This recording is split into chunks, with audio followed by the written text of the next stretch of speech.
우리 집에서 살고 있는 어린 귀신. 우리 가족은 4명으로 30여 평 남짓의 아파트에 살고 있었다. 아버지와 어머니가 안방을, 그리고 형과 나는 각각 방을 따로 썼는데 어느 새벽 형이 자다 깬 걸음으로 내 방 문을 열더니 침대로 기어들어왔다. 왜 뭔데 왜 오는데? 라고 내가 말했다. 당황스러웠다. 왜냐하면 각방을 쓴 지 20년이 넘어가는 동안 처음 있는 일이라 뭔가 꺼림칙하기도 하고 이유가 궁금하기도 해 몇 번을 되물었다. 우리 형은 평소 농담이나 거짓말은커녕 말수도 거의 없고 늘 진지한 성격이었다. 그래서 나는 아무리 형이라지만 거리감을 느낀 적이 덜어 있었다. 한마디로 좀 어색한 형제 관계였다. 내 말에 대답도 하지 않고 형은 벌써 눈을 감고 있었다. 내가 대답 안 할 거면 나가라고 네 방 가서 자라며 짜증을 내는 나에게 귀찮다는 듯이 네 방에선 좀 자자. 내 방에 뭐 있다. 라고 대수롭지 않다는 듯 말하고 다시 잠들어 버렸다. 뭐가 있다고. 말 좀 해봐. 섬뜩한 기분이 들어 캐물었지만 형은 나도 몰라 하며 바로 코를 고아버렸다. 다음 날 형은 여느 때처럼 아침 일찍 출근을 했고 나는 느즈막히 오후 무렵 일어나 엄마와 아침 겸 점심을 먹으며 어제 있었던 얘기를 해주었다. 네 얘기를 가만히 듣던 엄마는 기대와 달리 별로 놀라지 않은 투로 끄덕끄덕 하시며 응, 우리 집에 뭐 있다. 네 형도 본 모양이네. 하시는 게 아닌가. 아니 시발 나만 모르는 우리 집에 비밀이 있었다는 건가. 그것도 이런 존나 인터넷에서나 보던 신박한 초자연적 현상이. 흥분해서 물어보는 나에게 엄마는 약간 분위기를 잡고 무릎즈음에 손을 갖다 대시며 한 요만한 동자가 우리 집에 있는 것 같더라고 말을 꺼내셨다. 하얗고 좀 장난꾸러기 같다고 했다. 해를 안 입히는 거 보면 나쁜 귀신은 아닌 것 같아서 굳이 뭐 다른 거 안 했고 하셨다. 옛날 특유의 귀신 친화적 발언에 나는 어이가 없기도 하고 약간 떨리기도 했는데 순간 머릿속에서 번뜩하고 떠오르는 게 있었다. 이 집으로 이사 오기 전 내가 22살 무렵 살던 16평짜리 아파트에서 있었던 일이다. 아버지가 갈매기 아빠였던 탓에 자주 집이 비었던 우리 집은 자연스럽게 친구들의 아지트가 되는 일이 잦았는데 그날도 그랬다. 나와 A, B는 여느 때처럼 잡담이나 하며 소파에 앉아 TV를 보고 있었는데 애인과 통화를 하던 친구 A가 갑자기 수화기를 손으로 가리더니 야, 너 이 집에 우리 말고 또 있어? 하고 소리 죽여 물었다. 그림은 저렇지만 존나 손바닥만한 집이라 누가 또 있고 말고 할 여지가 없었다. 형은 군대에 갔고 부모님은 틀림없이 지방에 계셨다.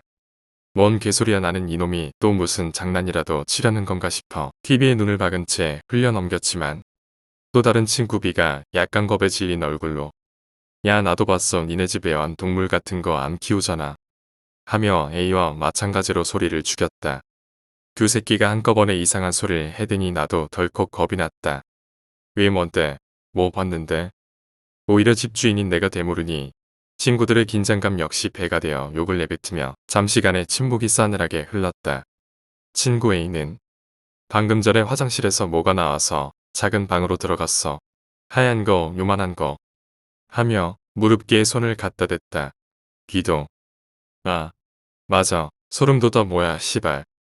하며 동조한다. 우리 셋은 그 하얗고 작은 것의 존재를 확인하기 위해 셋이 스크럼을 짜고 어깨동무를 한 채 작은 방으로 향했다. 뭐가 들어왔다는데 문은 굳게 닫힌 채였다. 이 존만한 것도 집이라고 구석진 곳에는 거실의 조명이 제대로 미치지를 않아 어두컴컴한 것이 여간 무섭지가 않았다. 문을 열려다 오음이 시벌하며 물러선 것이 몇 차례. 친구들과 나는 문 열기를 포기하고 이 존나 무서운 공간에서 그냥 도망을 치기로 결정한다. 근데 밖으로 나와 한참을 놀다가 집으로 돌아가려는데 아니 친구 새끼들이 우리 집 무섭다면서 귀신 나오는 집이라고 놀리더니 각자 지네 집으로 돌아간다는 거였다. 이 새끼들 성격상 아무리 졸라도 같이 가줄 놈들이 아니었다.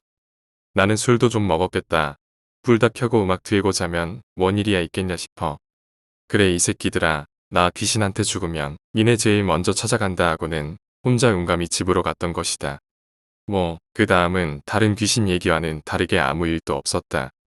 갑자기 이야기가 생각난 것은 그때 친구 A가 설명했던 그 무언가의 존재가 지금 엄마가 말하는 것과 너무도 비슷하다는 이유에서였다. 그때 이야기를 엄마한테 설명해주자 어머 이사 올 때 따라온 모양이다. 하고 몸을 떨면서도 왠지 귀여워하시는 얼굴이었다. 귀신을 귀엽게 여기는 엄마의 담대함에 놀라며 나는 그 귀신에 대해 더 설명해 달라고 엄마를 졸랐다. 하얗고 한 60cm 되려나 조그맣고 맞다. 엄마도 새벽에 화장실 가다가 본 건데 그놈한테서 살짝 꼬신내가 난다. 라고 엄마가 말하셨다. 꼬신내? 라고 내가 대묻자. 응, 참기름 냄새 같은 거. 고소하니. 고소한 냄새가 나는 동저 귀신이라. 순간 또 내 머릿속에 떠오르는 퍼즐 조각 하나가 있었다. 그 조각이 맞춰지자 나는 이 세상을 관통하는 음양오행의 진리에 소스라치게 놀라 한동안 말을 할 수 없었다. 그리고 그 이유는 엄마에게도 말을 할 수 있는 종류의 것이 아니었다. 이야기는 앞에 친구들과 귀신을 목격하기 약 2년 전인 갓 20살이 되던 해로 돌아간다. 여전히 집은 비어 있었고 수능이 끝난 지 얼마 지나지도 않아 잘 마시지도 못하는 술을 친구 씨, 그리고 씨와 썸을 타고 있었던 고교 시절 청소년 대명사 보진이와 함께 마시고 있었던 것이다. 친구 씨는 당시 CF 모델로 데뷔하자마자 맛동산, CJ의 모델과 뮤직비디오 등등의 메인 모델로 발탁이 될 정도의 외모를 자랑하던 새끼였다. 보진이 역시 고딩 때 친해지기 전까지 중딩 때부터 건너 이름 많은 여기저기서 자주 언급이 되었던 범도시급의 미녀였다. 둘의 공통점은 대가리가 멍청하다는 점이었고 차이점은 시새끼는 천하의 남분꾼, 여자 쪽은 여지껏 한 번도 한 적 없는 철의 순결녀였다는 점이다. 그야말로 창과 방패, 용과 호랑이의 대결이라고도 할 수 있는 술자리였다. 어차피 둘을 엮어주기 위해 만든 자리였으므로 나는 대충 분위기를 만들어준 뒤 술 먹고 뻗어버린 신용을 하게 된다. 야, 나 졸려. 니넨 더 먹던지 말던지 하고 일단 불은 끌게. 하고 나는 자연스럽게 무드 음악을 깔아주며 소파에 누웠다. 당연히 졸리지 않았으므로 나는 시새끼와 보진이의 대화를 엿듣게 되었는데 그 후로 약 5분간 도저히 20살 성인이 주고받는 것이라고는 생각하기 힘든 전능한 대화들이 오갔다. 지금 생각해보면 무슨 만드기 시리즈 같은 거였던 걸로 기억하는데 제 아무리 병신 같은 만드기 시리즈라도 썰이 가져야 할 반전이라던가 하는 미덕은 있는 법이다. 근데 시새끼는 얘기를 제멋대로 각색해서 생각나는 대로 대충 늘어 놓아버리고는 이상하다. 원래 재밌는 얘긴데 이히 이지랄을 떠는 것이었다. 그럼에도 불구하고 면상의 힘은 대단한 것이에 어서 보진이는 잘도 웃어주었다. 한마디로 분위기는 좋았다. 모서리 샤넬백 하나 정도는 사다 바친 호텔방 스위트룸의 분위기도 이 정도는 아니었을 거다. 와, 이 새낀 이런 치트키 같은 인생을 살고 있었다니. 말하자면 나는 잠든 것으로 되어 있어서 투명인간 몰카 같은 존재로 두 사람의 만남을 훔쳐보는 중이었는데 이건 또 이것대로 신선한 경험이었다. 오로지 타고난 면상의 힘만으로 철벽 같은 그곳을 오픈시키던 그때의 광경은 대자연의 장엄함처럼 나를 숙연하게 만들었다. 더군다나 내가 목욕당해서 목격한 시의 물건 역시 대자연이라는 표현에 한치의 어긋남도 없었으니 이 또한 절묘했다. 암튼 두 남녀는 잠시 뒤 첩첩 부르륵 침을 주고받는 소리를 내더니 여자 쪽에서 소파에서 자고 있는 나를 경계했다. 하지만 성욕에 미친 씨는 제 자면 때려도 안 일어나 라고 안심시키고는 헐레벌떡 벨트 푸는 소리를 내었다. 그것은 친구인 나에게 라이브 섹스 장면을 보여주고 싶은 씨 나름의 우정이었다. 하지만 보진이는 발정난 씨를 인도해 안방으로 들어가 버리고 만다. 암튼 한 번 죽인 줄 모양인가 보다 하고 나는 앞으로 있을 일을 기대했다. 얼마나 지났을까? 안방에서는 뭐가 잘 안 되는지 부시럭거리는 소리는 들리기는 하는데 야한 소리 같은 건 도저히 들려오지 않았다. 귀신 얘기 잘하다 갑자기 이 얘기를 왜 하나 싶겠지만 다 이유가 있다. 암튼 잠시 뒤 벌컥 문이 열리더니 시새끼가 벌거벗을 채로 엉거주춤 나와 황급히 주방 쪽을 뒤지는 것이었다. 아니 대체 떡을 치다가 주방을 뒤져야 할 일이 뭐가 있나. 목이 마르나. 암만 목이 마른다고 해도 그걸 하다가 뛰쳐나와 마셔야 할 정도의 갈증이 존재하나. 씨는 뭔가를 찾았는지 다시 허겁지겁 안방으로 들어갔다.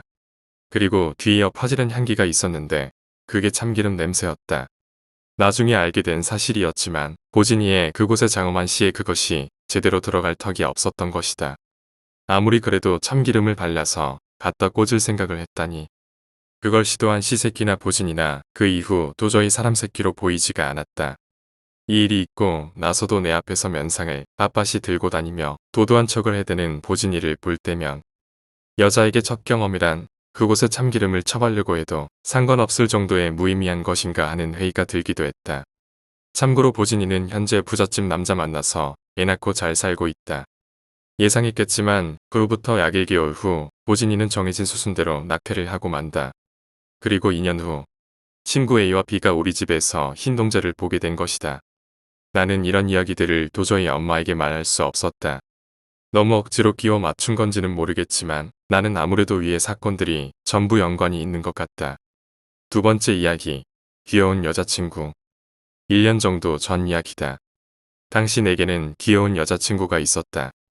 대학교 2학년이었지만 주변에는 아직 모태솔로가 꽤 많았기에 나는 나름대로 우월감도 느낄 정도였다. 지금 와서 돌이켜봐도 여자친구에게는 내 나름대로 무척 소중히 대해줬다고 생각한다. 나는 집에서 1시간 정도 걸려 통학을 하고 있었지만 귀찮은 나머지 주변에서 자취하는 친구네 집에서 잘 때가 많았다. 여자친구도 집에서 통학을 하고 있던 터라 여자친구네 집에서 묵은 적은 없었다. 하지만 10월 무렵 처음으로 그녀의 집에 찾아가게 되었다. 그녀는 어머니와 둘이서 살고 있었는데 그날은 어머니가 출장을 가서 자고 가도 괜찮다는 것이었다. 여자친구가 직접 만들어준 저녁도 꽤 맛있었고 집도 여자만 둘이 살아서 그런지 무척 깔끔해서 놀랐던 기억이 난다. 그날 밤은 여자친구 방에서 함께 잤다. 그런데 다음날 아침 일어났는데 여자친구가 없었다. 여자친구 방에 있는 침대는 여자용 싱글베드였다. 나는 남자치곤 체구가 작은 편이지만 역시 너무 좁아서 다른 곳에 나가서 잔 걸까? 약간의 죄책감을 느끼며 여자친구를 찾아 방에서 나왔다. 하지만 어디에도 여자친구의 모습이 보이질 않았다. 집이라고는 해도 아파트고 거실에 부엌, 방이 3개인 평범한 집이었다. 혹시나 싶어 슬쩍 여자친구네 어머니 방까지 들여다봤지만 어디에도 여자친구의 모습은 보이지 않았다. 초조한 와중에도 혹시 편의점에 먹을 거라도 사러 갔나 싶어 기다려봤지만 12시가 되도록 여자친구는 돌아오지 않았다. 휴대폰도 어제 입었던 파자마도 그대로 남겨둔 채였다. 나는 더 기다려야 하나 고민했지만 우선 여자친구의 어머니가 돌아오면 할 말이 없겠다는 생각에 집으로 돌아왔다. 그리고 다음 달 학교에서 돌아오는 길에 종종 묵곤 했던 친구네 자취방에 찾아갔다. Y는 나와 초등학교 때부터 친구였다. Y는 여자친구가 없었지만 언제나 같이 술을 마시며 여자친구에 관한 이야기를 늘어놓곤 했었다. 내심 짜증났을지도 모르지만 Y는 그런 이야기조차 귀 기울여 들어주는 좋은 놈이었다. 나는 넉넉히 술을 사들고 가서 평소처럼 어제 벌어진 일을 말했다. 여자친구에게 화가 났다는 듯 조금 가벼운 뉘앙스로. 하지만 Y는 내 이야기가 끝나기도 전에 굉장한 기세로 내게 소리쳤다. 그걸 왜 나한테 말하는데? Y의 얼굴을 보고 나는 겁에 질렸다. Y는 어째서인지 부들부들 떨고 있었다. 왜지? 왜 이 자식 이렇게까지 당황스러워하는 거지? 나는 일단 어떻게든 Y를 진정시켜야겠다고 생각했다. 그래서 가능한 차분하게 물었다. 뭐, 일단 진정 좀 해봐. 왜 그렇게 겁에 질리고 그러냐? 하지만 Y는 나를 방에서 내쫓으려 들었다. 미안, 진짜로 미안하다. 너랑은 친구지만 도저히 무리야. 정말 미안해. 제발 돌아가줘. 미안. 나는 당황해서. 뭐, 무슨 소리야. 장난치지 마. 라고 화를 냈지만 Y는 계속 미안하다는 말만 되뇌이며 내가 하는 말은 듣는 척도 안 했다. 결국 나는 문 밖으로 밀려났고 고지어 안에서는 철컥철컥하고 문 잠그는 소리가 들려왔다. 녀석은 체인까지 걸어버리고 있었다. 평소에는 그냥 문만 잠그고 마는 녀석인데 억지로 쫓겨났으니 신발도 대충 구겨 신은 상태인데다 밖은 더럽게 추웠다. 그제야 나는 화가 치밀어 올랐다. 바로 휴대폰을 꺼내 전화를 걸었지만 Y는 전화를 받지 않았다. 몇 번이고 계속 전화를 걸었지만 나중에 Y는 아예 전원을 꺼버렸다. 더욱 화가 나서 나는 Y네 집 문을 온 힘을 다해 걷어찬 후 어쩔 수 없이 돌아왔다. 그날 이후 여자친구에게 문자도 하고 몇 번이고 전화도 걸었다. 여자친구와 친하던 친구들한테도 물어봤지만 여자친구는 완전히 종적을 감춰 사라져버린 것만 같다. 아무래도 내가 여자친구네 집에서 묵었던 날 사라진 것 같지만 무서워서 차마 경찰에 신고도 못했다. 하지만 그녀의 어머니가 실종신고를 냈기에 남자친구인 나도 사정청취에 끌려가 이런저런 이야기를 해야만 했다. 그런데 여자친구는 나 말고도 다른 남자친구가 있었던지 딱히 내게 의심이 오는 일은 없었다. 내게는 여자친구가 양다리를 걸치고 있던 것도 충격이었지만 그보다는 Y가 도대체 무엇 때문에 그렇게까지 겁에 질렸던 것인지가 너무나도 두려웠다. Y는 계속해서 나를 거부했다. 학교에서 만나도 무시를 하니 점차 교류는 끊어져 갔고 얼마 지나지 않아 Y도 어딘가로 사라졌다. 아무도 행방은 모르지만 컴퓨터에 나를 찾지 말라는 글을 띄워놓은 채였다고 한다. 도대체 무슨 일이 내 주변에서 벌어진 것일까? 이전에도 친한 사람들이 행방불명이 된 일이 몇 번 있었기에 더욱 무섭다. 다음에는 내게 무슨 일이 생기는 건 아닐까? 세 번째 이야기, 헤어진 여자친구. 5년간 사귄 여자가 있었습니다. 5년이라는 세월은 길다면 길고 짧다면 짧은 기간이었습니다. 4년째가 지날 무렵부터 여자친구는 결혼 이야기를 꺼내기 시작했습니다. 사귀기 시작했을 때부터 나도 나중에 결혼하자고 이야기하곤 했고 언젠가는 진짜 결혼할 거라 생각하고 있었습니다. 하지만 당시 나는 막 대학을 졸업했지만 아직 취직처를 찾지 못했던 상황이었습니다. 나 자신조차 가누지 못하는 상황인데 왜 결혼 이야기를 대뜸 꺼내는 걸까? 여자친구는 자기도 일하겠다고 말해왔지만 남자인 내 입장에서는 그게 아니었습니다. 결혼하고 살다 보면 아이도 생기겠지요. 적어도 가정을 부양할 수 있다는 자신이 생길 때까지는 결혼하고 싶지 않았습니다. 내 의견을 알아주면 좋겠다고 몇 번이고 설득에 나섰지만 서로의 의견은 어긋날 뿐이었습니다. 사랑하고 있으니 결혼하고 싶다. 지켜주고 싶으니 기다려줬으면 좋겠다. 우습게도 그런 마음이 오히려 이별을 가져오고 말았습니다. 사랑을 속삭이던 입은 끝내 서로에게 더러운 말을 내뱉고 말았고 그녀가 외친 2번 다시 보기 싫어 라는 말을 마지막으로 우리 관계는 그대로 끝나고 말았습니다. 그렇게 헤어지고 반년 정도 지났을까요? 그녀에게서 전화가 왔습니다. 다시 만나고 싶다고 잊을 수 없는 사랑이라며 울며 호소했습니다. 매정할지도 모릅니다. 하지만 마지막에 터지고 말았던 큰 싸움 탓에 완전히 정남이가 떨어졌던 터였습니다. 관계를 회복할 생각이 없다고 말한 뒤 나는 전화를 끊었습니다. 4월 뒤 다시 전화가 왔습니다. 이번에는 한번 만나달라는 이야기였습니다. 만나서 얼굴을 보면 마음이 움직일 거라 여긴 거겠죠. 나는 우유부단하고 결정을 잘 못 내리는 성격이라 사귀고 있을 무렵에는 모든 결정을 여자친구에게 미루곤 했었습니다.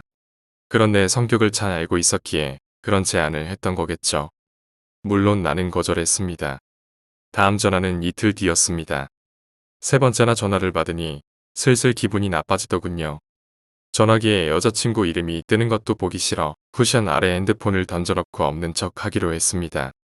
진동이 다 울리고 멈췄나 싶으면 또 전화가 걸려왔습니다. 몇 번이고 견딜 수 없어 큰맘 먹고 핸드폰을 집어드니 부재중 통화가 30통 넘게 찍혀 있었습니다. 이쯤 되니 기분 나빠 견딜 수가 없더군요. 뭐라고 한마디 해줄 생각으로 통화 버튼을 누른 순간이었습니다. 왜 안 받는 거야? 뒤에 전화기를 채 대지 않아도 들릴 정도로 심한 절규였습니다. 한심한 이야기지만 그 소리를 듣는 순간 내 분노는 순식간에 사라지더군요. 그녀의 분노를 가라앉혀야 한다는 생각뿐이었습니다. 문득 떠오른 거짓말을 그대로 말했습니다. 핸드폰을 잊어먹고 나갔다가 지금 막 돌아왔다고. 그리고 가능한 한 상냥한 목소리로 왜 그러냐고 물었습니다. 크크크. 낮은 목소리가 들려옵니다. 울고 있는 건가 싶었지만 아니었습니다. 그녀는 껄껄 웃기 시작했습니다. 너희 집 앞에 자판기 있지? 지금 보여? 내 방에서 수십 미터 떨어진 곳에 자판기가 있습니다.